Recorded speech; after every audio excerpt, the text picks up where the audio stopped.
Snap! Are you going to share the question? Yes. It's Cathy from intimacydojo.com. I'm Reid from reidaboutsex.com. And the question is, based on something Cathy and I were just talking about, Cathy, do you believe that people should only speak up, or it's only worth speaking up, when you feel a deep connection with someone? I think it's more important to speak up then, because deep connections are often, so we don't have resentment building up in relationships that matter a lot to us. If it's someone that I don't necessarily feel comfortable with, you should silence yourself? I'm not saying people should silence themselves. I'm saying that I sometimes do. Okay. Because one, I'm shy, and if I feel like someone doesn't either like me or have a lot of room for me in their life, what's the point of speaking up? I just feel like it's not worth dealing with it, or they're not. Their reaction won't necessarily be worth me having my voice. So like, kind of will just like, okay, they're going to be here for this many hours. I'll be silent and kind of go along unless it's really pushing my boundaries. Which is not, I'm not saying it's the best way to handle it, but there are certain people that, because of the way they reacted to me, I don't feel safe sharing my truth with them.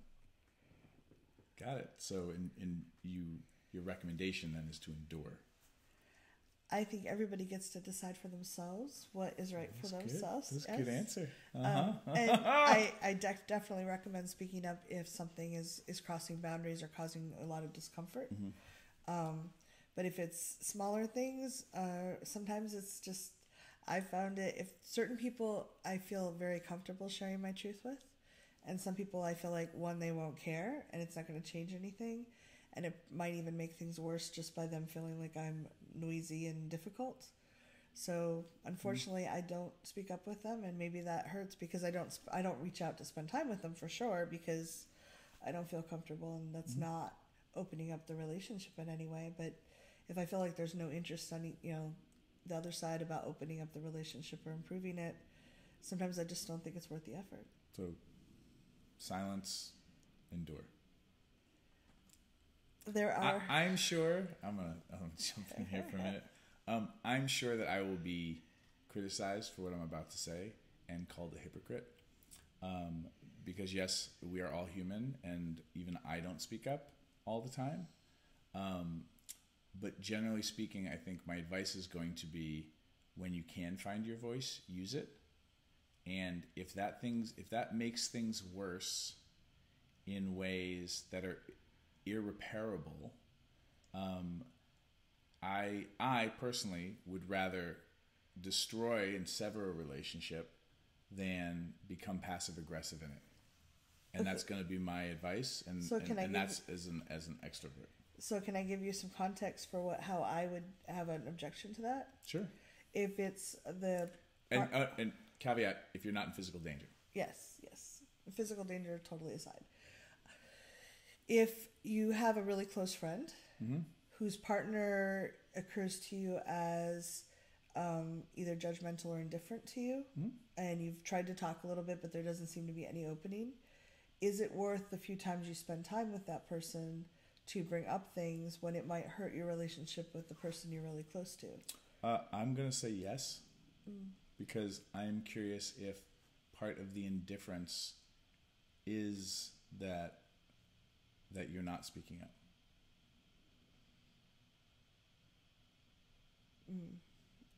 It doesn't occur to me that way, but I'm saying like how do you know? One, how do you know that silence is the right choice? And I'm just saying that from growing up in a family that didn't talk about things. Yeah. And I know what happens over years then, right? And again, I'm not a shy person, so me being like, oh, so when I speak up, that doesn't work for you. Should we have a conversation about this? I would rather drive them further away from me so that they never want to be around me. But if it affects the relationship you have with the person that you really care about, that's not good. Well, then that person you need to have a conversation with, and hopefully you don't silence yourself around that. Because then they're in a relationship where their partner, and I know that there are married couples and friends like this, where the partner is now having such a problem with the other person that now the your friend, who's their partner, is now the middle person stuck in this fight, this tug of war. In which case, being somebody who tries to practice not silencing themselves, I would tell my partner, like, this is my friend. I'm hanging out with them whether you like it or not.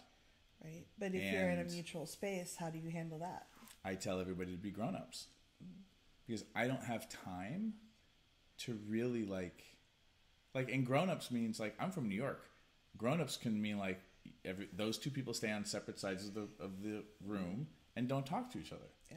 New Yorkers, we love that. We're like, yeah, okay, I don't like you. I'm going to stand over here. You don't come talk to me ever. And they're like, awesome, good friendship. But that's a New Yorker way of doing things when you have, 7 million people living on a small island. Yeah. Not everybody deals with it that way. Yeah, and that can trigger anxiety and emotions for folks, and that things are so uneasy. And I grew up in that family where things were uneasy, and I'm just like, I'll break up with everybody. I'll unfriend everybody if people can't be adults. Yeah. So that's my advice. And so that's you consider it not adult to just endure something for a few hours because you think it's not that important? If it's a few hours, okay. I've certainly endured things and become passive aggressive, and that didn't help anybody. But if this is somebody who's important to you and is going to be in your life, then that situation's probably going to end up being more than a few hours over.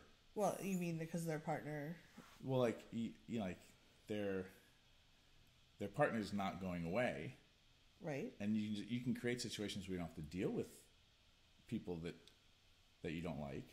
I didn't say it's not about disliking or needing separate sides of the room. It's like feeling dismissed or unimportant, or like it's irritating to that person to even talk to them. Yeah. Well, but for me, I have to go up to those people and be like, hey, I feel dismissed by you. Can we talk about it? Because now I'm like, wow, let's see what's going on. But I'm being driven by a family that didn't do that, and how excruciating that was for me in high school. And I will, when I get clear about that kind of anxiety and just suckiness, and this is again as an extrovert, I will then go to people and be like, I'm not going to go through this again. I'm going to confront this. Generally speaking, I'm also a white, 6 foot tall, 230-pound male, so I'm not afraid of people becoming violent in a certain way, but I'm just like, I can't handle this. I'm going to confront it. And there are people that are just like, will not talk to me. But you know what's great? I never have to deal with them. Yeah. They leave me alone. Different experiences. I've had friends, when I was in Dallas, I had a really close friend who got angry, and then everyone else she knew wasn't allowed to speak to me again. So there's that feeling of like, I don't want to lose my friends. For me, and again, like I'm an ass sometimes. I'm like, great. I don't need you in my life then. Yeah.